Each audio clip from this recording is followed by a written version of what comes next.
des armées. Ce soir, nous nous tenons dans ta présence. Que la puissance d'en haut nous saisisse. Seigneur Dieu, les armes spirituelles, que tu nous donnes, que tu as donné à ton peuple, Seigneur Dieu, nous voulons les manier, Seigneur Dieu, et remporter les combats et les victoires ce soir, Père, par la révélation de la puissance de ta parole. Enseigne ton peuple. Amen. Parle à ton peuple. Que l'honneur revienne à toi et à toi seul. Et au nom puissant de Christ Jésus de Nazareth, que quelqu'un dise Amen. Amen. Amen. Amen. À Dieu seul toute la gloire. Amen. Veuillez vous asseoir.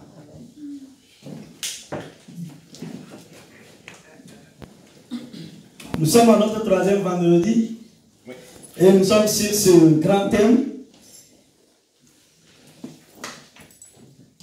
Les armes du chrétien pour le combat spirituel. Et comme texte biblique de référence, nous lisons dans cette lettre de l'apôtre Paul, Éphésiens au chapitre 6, à partir du verset 10. Suivez la lecture avec moi. Éphésiens 6, 10.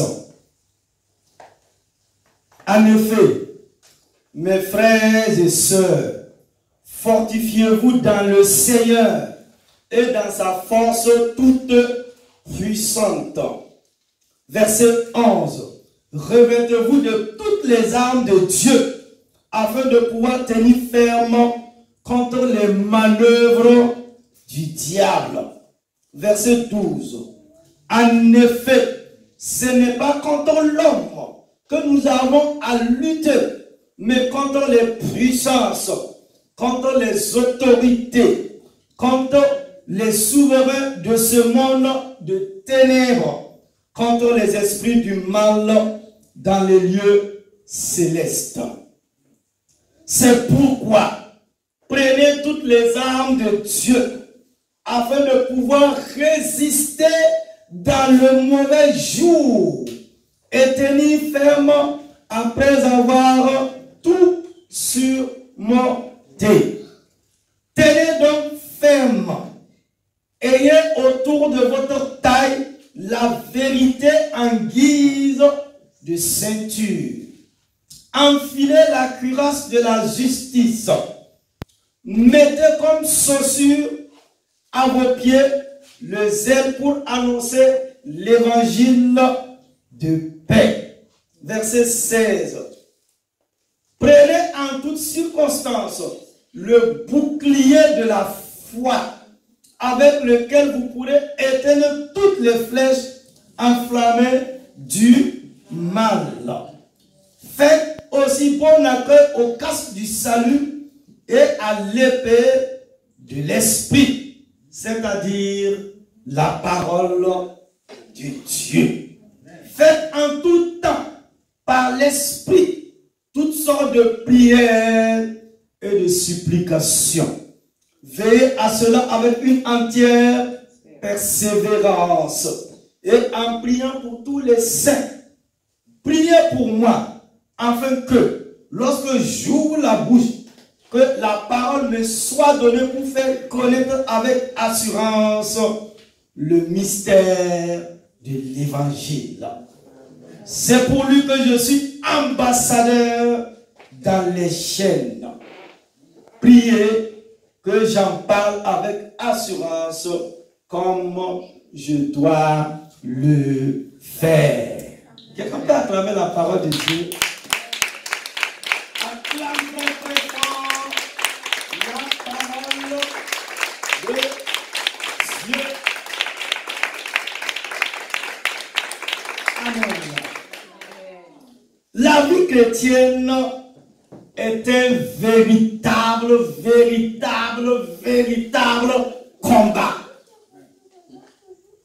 Combat que le Christ lui-même a mené lorsqu'il a été confronté à l'adversaire dans sa vie publique et au terme de son jeûne de 40 jours.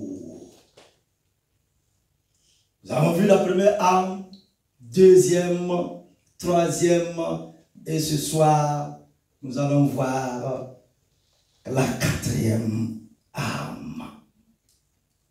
Nous avons vu au cours des 2 vendredis précédents les traits de caractère à développer dans le combat spirituel. Nous avons compris les principales armes laissées par Dieu lui-même et nous sommes entrés dans le détail des premières armes que Dieu nous a laissées. La ceinture de la vérité, la cuirasse de la justice, les pieds chaussés de zèle pour l'évangile. Nous allons entrer ce soir dans le détail de 2 armes. Le bouclier de la foi et le casque du salut. Quatrième arme, Éphésiens au chapitre 6, verset 16. Éphésiens 6, 16. Le bouclier de la foi.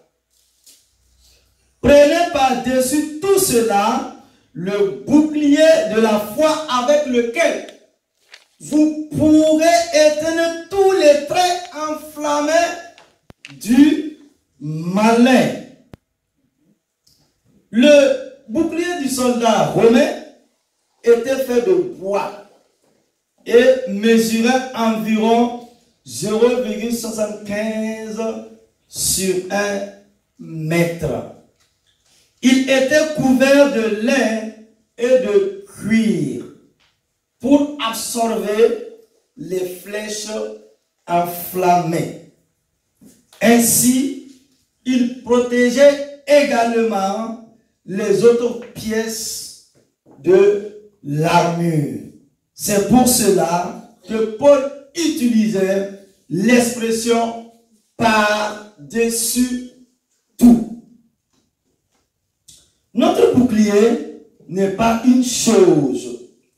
Il représente la foi par excellence. Paul a écrit à ce sujet qu'il n'y a qu'une seule foi, celle du message de la mort et de la résurrection de Christ et des bénédictions qui y sont attachées. La foi va toujours à l'encontre de nos convoitises. Dans chaque tentation, Satan envoie des flèches de feu dans notre esprit qui a le pouvoir de choisir soit d'obéir à Dieu ou de céder aux convoitises de la chair.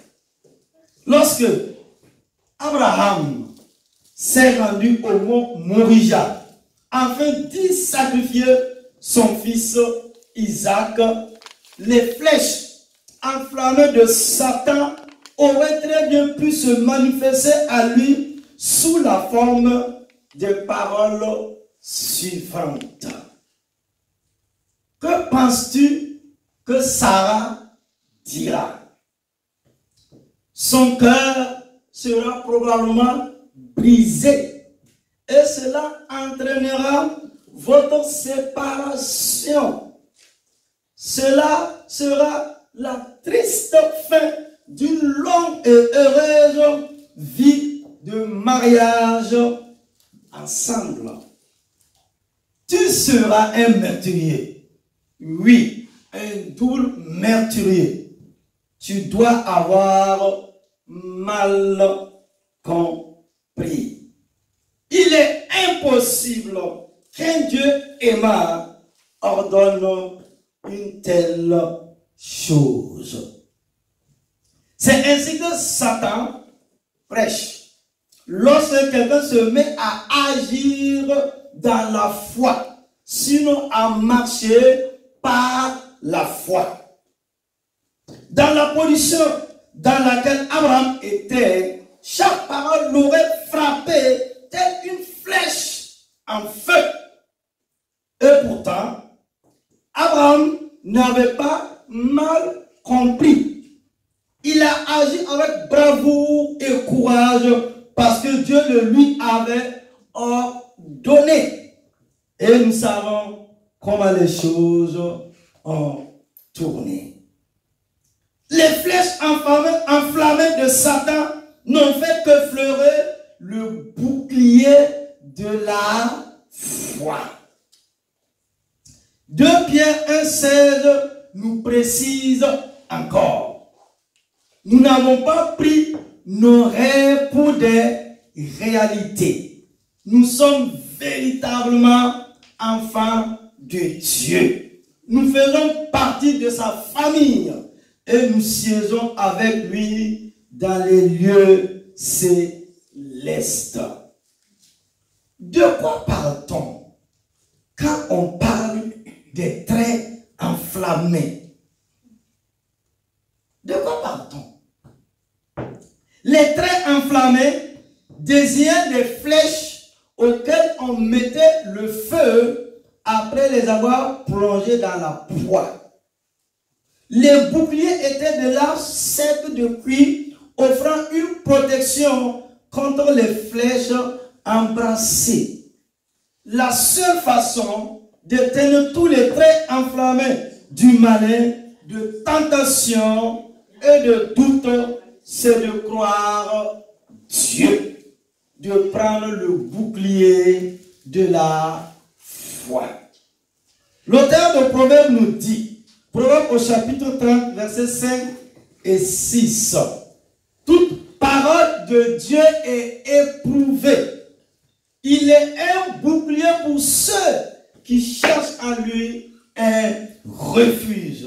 N'ajoute rien à ces paroles, de peur qu'ils ne te reprennent et que tu ne sois trouvé menteur.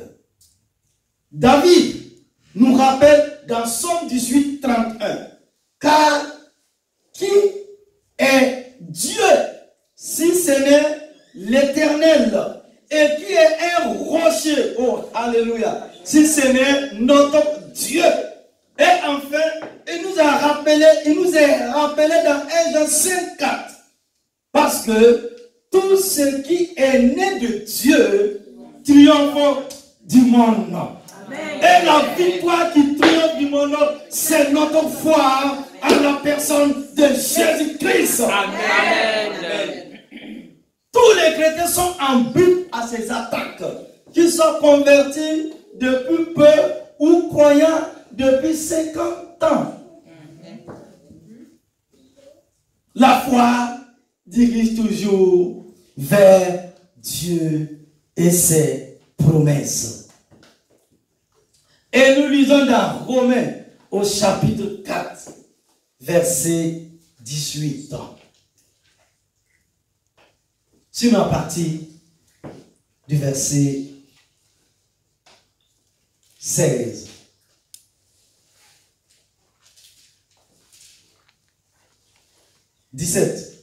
Romains 4, 17. La foi dirige toujours vers Dieu et ses promesses. Et nous lisons la description de vraie foi dans la vie d'Abraham. Verset 17. Je t'ai établi père d'un grand nombre de nations. Il est notre Père devant le Dieu en qui il a Le Dieu qui donne la vie aux morts et appelle ce qui n'existe pas à l'existence. Alléluia. Espérant contre toute espérance. Abraham a cru et est ainsi devenu le père d'un grand nombre de nations, conformément à ce qui lui avait été dit. Quelle sera ta descendance? Sans faiblir dans la foi, il n'a pas considéré que son corps était déjà usé, puisqu'il avait près de 100 ans, ni que Sarah n'était plus en état d'avoir des enfants. Et il n'a pas douté par incrédulité de la promesse de Dieu. Mais il a été fortifié par la foi et il a rendu gloire à Dieu. Verset 21. Car il avait la pleine conviction que ce que Dieu promet, il peut aussi l'accomplir. C'est pourquoi cela lui a été compté pour justice. Oh, alléluia. Vous allez répéter après moi ce verset. Car il avait la pleine conviction. Car il avait la pleine conviction. Car il avait la pleine conviction. Car il avait la pleine conviction. Que ce que Dieu promet, il peut aussi l'accomplir. Que ce que Dieu promet, il peut aussi l'accomplir. Que ce que Dieu promet, il peut aussi l'accomplir. Que ce que Dieu promet, il peut aussi l'accomplir. C'est pourquoi cela lui a été compté pour justice. C'est pourquoi cela lui a été compté pour justice. Acclame la parole de Dieu. Ce que Dieu t'a promis là, il a la capacité de l'accomplir. Il a fait à l'existence ce qui n'existe pas. Oh, alléluia. À lui seul toute la gloire. Cinquième arme. Le casque du salut. Verset 17a de Éphésiens au chapitre 6. Le verset 17 est divisé en deux parties, A et B. Le casque du salut.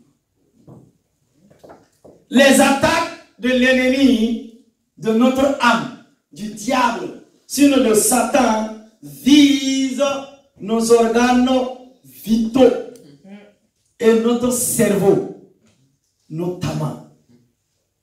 C'est pour cela, quand il y a accident, on dit, ah, ces organes vitaux n'ont pas, j'ai pas compris. C'est ce qu'on vous répète tout le temps. Que ça. Donc on dit, ah, il est sauvé. Parce que le médecin, le chirurgien ou le docteur va pouvoir faire quelque chose une fois que les organes vitaux ne sont pas touchés. C'est pourquoi Paul nous dit, nous devons avoir le casque du salut. Car les attaques de l'ennemi visent nos organes vitaux et notre cerveau, notamment. L'ennemi désire envoyer une balle dans notre tête pour nous arrêter net. Nous devons donc porter le casque du salut pour que la balle ricoche sur le casque et soit renvoyée. Sinon, retour là, l'envoyeur. Retour là, l'envoyeur. Retour là, l'envoyeur. Au nom de Jésus. Amen. Alléluia. Paul dit, prenez aussi le casque du salut. Il s'agit de la protection de la plus importante partie du corps. Ce verset fait allusion à Ésaïe 59, verset 17, qui représente Dieu coiffé d'un casque. Waouh! Le casque sert bien sûr à protéger la tête du soldat. Paul, l'apôtre, attire ainsi notre attention sur la nécessité pendant la bataille spirituelle de protéger notre cerveau, siège de nos pensées. Le casque et l'épée sont les deux dernières pièces que le soldat saisit pour le combat.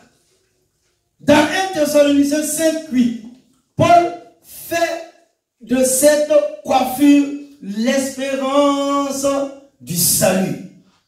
Le salut n'est pas seulement le pardon des péchés, c'est aussi l'assurance que nous nous présenterons devant Christ comme une église glorieuse. Amen. Et sans tache ni ride. Quand Jésus regarde son église, quand Jésus vous regarde, c'est une église glorieuse, sans ride, sans tache. Quand je vais arriver à l'enseignement sur l'église glorieuse des derniers jours, vous allez comprendre quelque chose. Parce que nous, les chrétiens, nous les enfants de Dieu, on a oublié quand on parle de l'église là, l'église est une institution divine.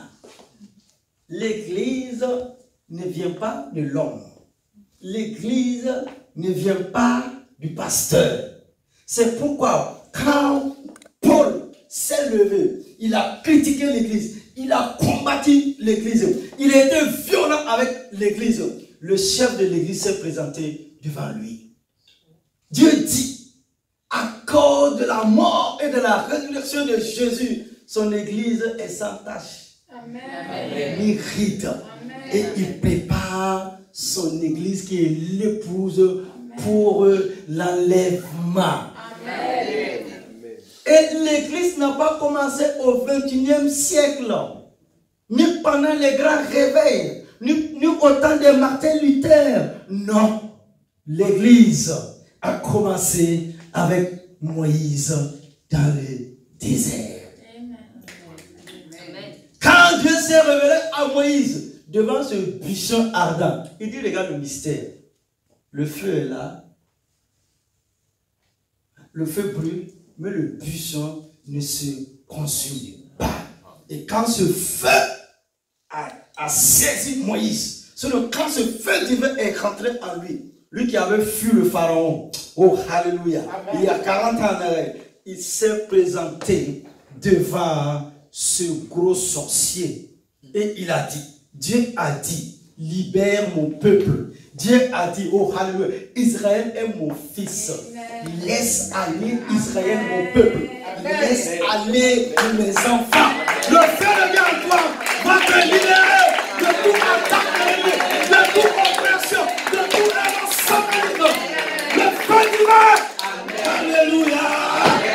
Jésus. Les esprits méchants dans les lieux célestes n'en sont plus heureux de pouvoir créer du trou auprès des croyants lorsque l'occasion leur est donnée. Mais le casque du salut est fort et résistant face à tout ce qui tombe du ciel.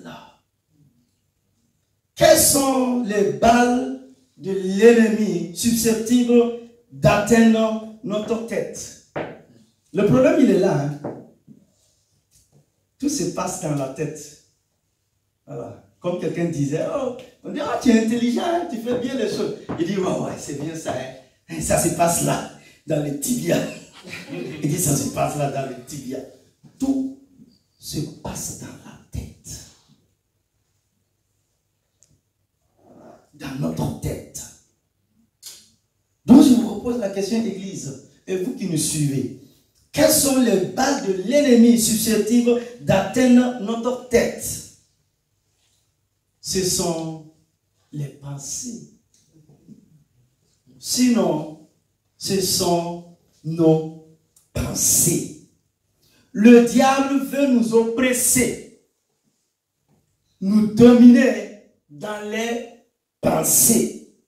Il veut inspirer en nous des pensées qui ne sont pas à la gloire de Dieu. Des mauvaises choses, des péchés et des choses horribles pour que l'homme soit un instrument afin d'accomplir ses abominations. Nous pouvons voir les dégâts produits dans la vie de bien-aimés, hommes et de femmes de Dieu même. Le diable a inspiré de mauvaises choses. Il a trouvé des accès pour mettre des choses à l'esprit de ces personnes qui ont tourné la gloire de Dieu en confusion. Apprenez donc à protéger nos pensées, la source d'inspiration de nos pensées. Et vous pouvez voir à ce sujet l'enseignement du 1er août 2021 sur le sujet « Gagner la bataille des pensées » sur notre chaîne YouTube Église Centre Bethel et CBTV. Gagner la bataille des pensées. Le casse du salut, c'est le fait d'avoir en nous les pensées qui sont à la gloire de Dieu. Si nous sommes appelés à écouter les louanges du Seigneur, c'est parce qu'au final, ces louanges vont remplir nos pensées. Et lorsqu'une balle arrivera, c'est-à-dire les mauvaises pensées, elle ricochera sur ces louanges, car vous serez remplis de la gloire de Dieu. Amen. Quand vous savez que vous êtes aimé de Dieu, lorsque vous remplissez votre pensée de l'assurance de l'amour de Dieu, quand vous lisez une parole qui atteste cet amour, quand vous célébrez cela, si le diable veut venir vous dire le contraire, cette pensée ne peut pas rester en vous. Pourquoi? Parce que la pensée de l'amour de Dieu en vous va agir comme un casque qui repoussera aussitôt ce mensonge de l'ennemi. Amen. La guerre des pensées. Satan nous oppresse. Satan nous attaque dans nos pensées. C'est pourquoi tu peux voir un homme assis, tranquille. Satan va jeter des pensées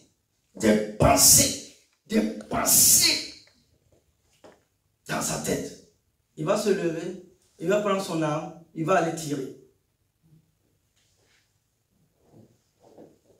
Et après regretter. C'est ça Satan. Paul dit, il vient par la ruse. C'est ça qu'il fait pour attaquer le peuple de Dieu. La pensée tourne, ça tourne, ça tourne, ça tourne, ça tourne, ça tourne. Et tu arrives à une conclusion. D'ailleurs, on ne m'aime pas où. On ne m'aime pas où. On ne s'occupe pas de moi.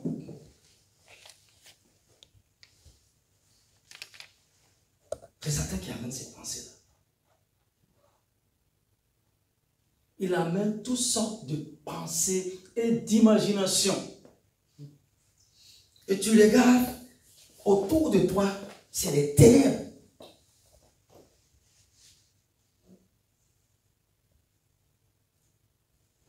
Donc nous sommes appelés à rester dans la louange, à rester dans l'adoration, comme on a chanté ce soir, le privilège. Waouh, que Dieu me donne. C'est vraiment de l'adorer. Quand tu commences à l'adorer, tu vois, l'atmosphère même change dans ta maison.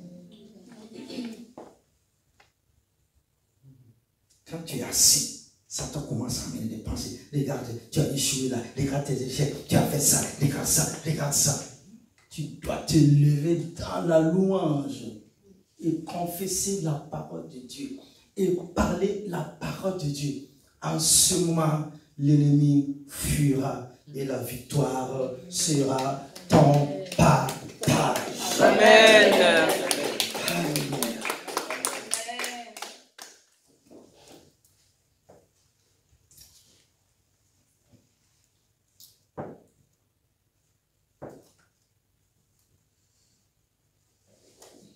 Vous devez être remplis de la vérité de Dieu. Dieu m'aime. Dieu est avec moi. Amen. Il ne m'abandonnera pas. Amen. Cela finira par constituer un casque autour de vos pensées. Un casque qui vous protégera car ces choses seront pleinement affermies en vous. Quand la pensée du salut soit en nous, le salut en Jésus-Christ, cette pensée doit être vivante en nous. David disait, je te loue de ce que je suis une créature si merveilleuse. Oh, alléluia. Il dit, tes œuvres sont admirables et mon âme le reconnaît bien. David dit, je te loue de ce que je suis une créature si merveilleuse. Tes œuvres sont admirables.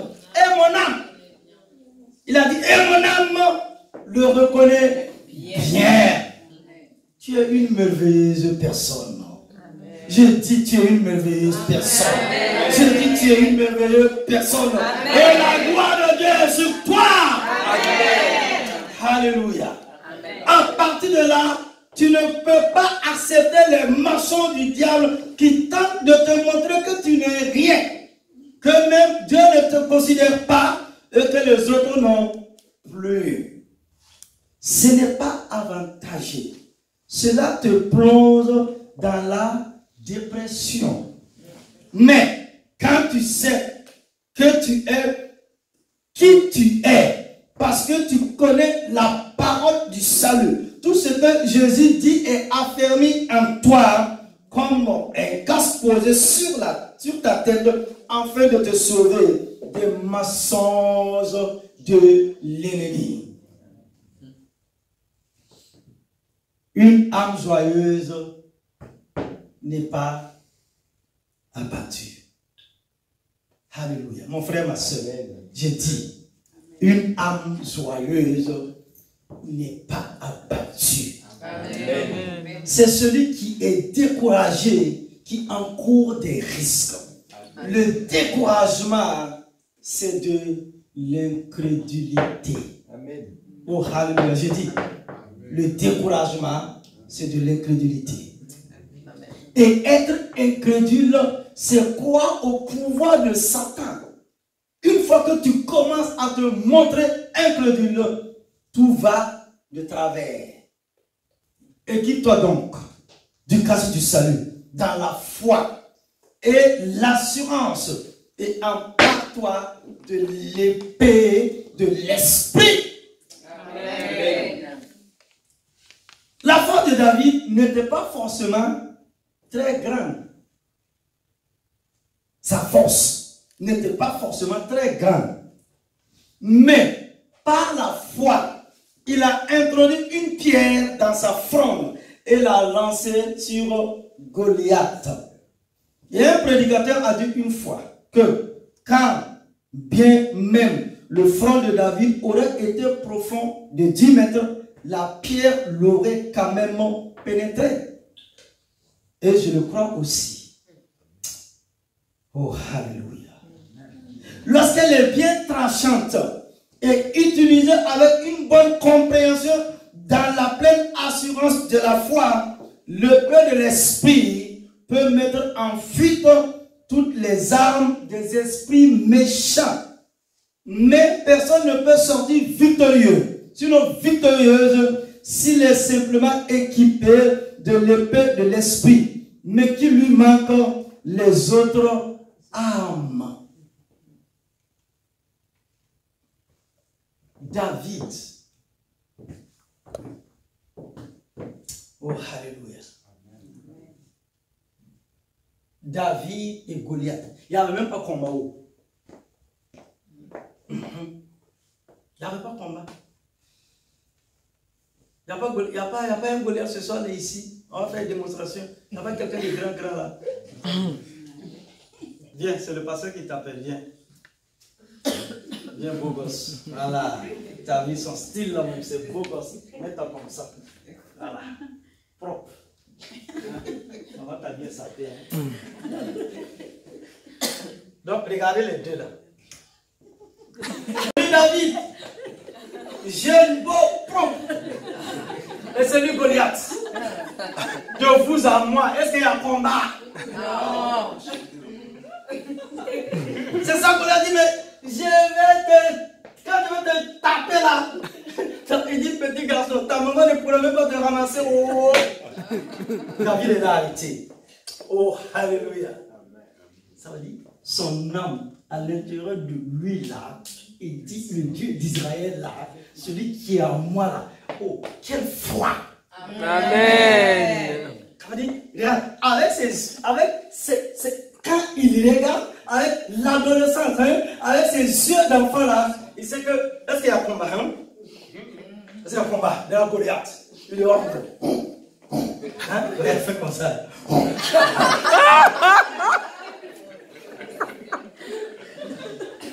David dit, tu as toutes les armes. Moi, je viens pour la lance que j'ai là. Il a pris la pierre, mettre dedans. Vous l'avez regardé là. Il suffit seulement quand la pierre va venir, il va dévier ça comme ça. Parce qu'il était. Oh, alléluia. Je veux que tu rentres dans une compréhension, dans une révélation ce soir. Et dit, David, le petit David dit là, il dit, toi Goliath là, c'est pas moi, mais le Dieu que je prie là, hein, le Dieu créateur là, ce Dieu là qui vit là, je l'ai vu me sauver quand l'ours venait, je l'ai vu agir, de la manière dont Dieu m'a sauvé là, de la manière dont Dieu m'a délivré de ces lions là, toi là, ce même Dieu là, il va te terrasser pour moi. Amen. Là, il est regarde. Et puis il dit au roi même, il dit ça c'est quel roi même? Ça va pas dans ta tête là. Tu as disjoncté là. Hein? Le roi a perdu de pédale. Tu m'envoies un petit gamin comme ça. Tu es en train de faire du mal à ce joli garçon là. Mais c'est dommage hein. David dit, c'est pas moi qui ai incité hein. Mais c'est le Dieu créateur. Oh, alléluia. Amen. Avec sa lance, il a mis la pierre. Et quand il a lancé là, ça veut dire, oh, la puissance de Dieu a saisi la pierre là. Et quand la pierre est arrivée là, il y avait du courant, il y a l'électricité. Bam! Chaos. C'est un coup chaos. Quand quelqu'un me dit, mais quand je viens dans la maison de Dieu, chaos. Et je ne pas ok. Donc, quand il a lancé, chaos! Et le roi est venu le soulever. Oh, non, tout le monde est venu soulever. Donc, je vous ai ramené 3000 années, 3000 ans en arrière. De la manière dont David a vaincu Goliath, tu vas vaincre ton Goliath ce soir. Amen. Ton Goliath est terrassé. Amen. Ton Goliath est vaincu. Amen. Par la puissance dans le nom de l'Éternel désormais. Amen. Pour David, vaincre Goliath ce soir. Amen. Je ne sais pas tu as quel Goliath devant toi, mais il est terrassé. Amen. Dans le nom de Jésus. Amen. Nous sommes sauvés en espérance. Cette inébranlable certitude que Romains 8, 29 dit. Car ceux qu'il a connus d'avance, il les a aussi prédestinés à être semblables à l'image de son Fils. Oh, alléluia. Afin que son Fils fût le premier-né entre plusieurs frères. Et ceux, l'apôtre continue, et ceux qu'il a prédestinés, il les a aussi appelés. Et ceux qu'il a appelés, il les a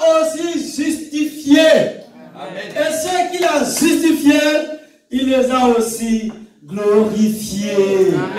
Oh, alléluia. Tu es justifié. Le sang de Jésus t'a lavé. Le sang de Jésus t'a nettoyé. Le sang de Jésus t'a justifié. Le sang de Jésus a fait de toi un enfant de Dieu. Il n'y a plus de condamnation. Tu es béni de Dieu. Alléluia. Prends le casque du salut. Reviens à fixer les regards sur la gloire future et à s'en réjouir. Peut-on perdre courage et tout abandonner face à une telle perspective? Tel est donc le sens du casque du salut. Oh, alléluia. Vous êtes tenté, découragé, déçu et fatigué de lutter. Oh, je suis déçu de cette vie-là. Je n'ai plus envie de lutter. Vous êtes entaillé par les doutes et le désespoir. Laisse tout tomber sur l'ennemi. À cela, vous répondez, je sais que c'est difficile, je sais que c'est caillou, je sais que c'est lourd, je sais que c'est katanga, mais je suis sauvé. Amen. Et j'ai une grande espérance du salut. Amen. Vous avez les regards fixés sur une espérance invisible, certes, mais ferme et remplie de bénédictions. Amen. Quand Satan, quand l'ennemi de ton âme vient susurrer, laisse tomber. Laisse tomber. Laisse tomber. Je prie que Dieu nous accorde la grâce de lui demeurer reconnaissant. Amen. Quelles que soient nos circonstances, amen, telles que soient les difficultés, amen, telles que soient les situations qui vont se présenter devant nous. Amen. Comme l'exprime si bien ce hymne chrétien.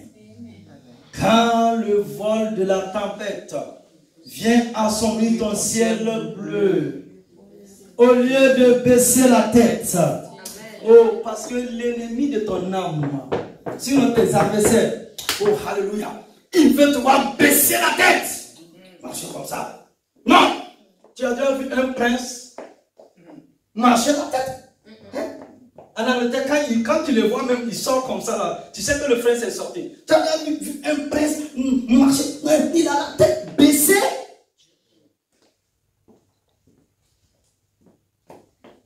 Tu es une princesse de l'éternel. Je dis tu es une princesse de l'éternel. Je dis tu es un prince de l'éternel. Les tactiques de l'ennemi, quand on va arriver à ce grand thème aussi, les tactiques de l'ennemi, c'est de t'amener par les problèmes, les difficultés. Quand les adversaires vont se lever, ils vont te voir marcher la tête baissée. Non. C'est à ce moment que tu vas dire, ouais, hey, tu ne me connais pas encore. Celui qui vit en moi là. Le Dieu que je prie là, c'est ce Dieu quand les David ont prié, les Abraham, les Moïse, les Josué, les Élisée ont prié sur cette terre. Je prie le Dieu que Jésus a prié sur cette terre des hommes. Il a la dernière parole. Amen. Sur ta situation. Amen. Et sur ta vie. Amen. Oh, Jésus, au lieu de baisser la tête contre les bienfaits de Dieu, amen, tu verras en adorant combien le nombre en est grand. Amen. Tu n'es pas mort. Comme tu n'es pas dans le cercueil, un président disait que lui, il n'a peur de rien. Mais ce que lui, il a peur là, c'est le cercueil. Il dit ce que lui, il a peur, c'est le cercueil.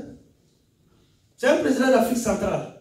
Je ne vais pas vous dire son nom. Il a dit, lui, il n'a peur de rien. Mais quand tu le vois vraiment, il n'avait peur de rien. Mais quand c'est le cercueil, il a peur.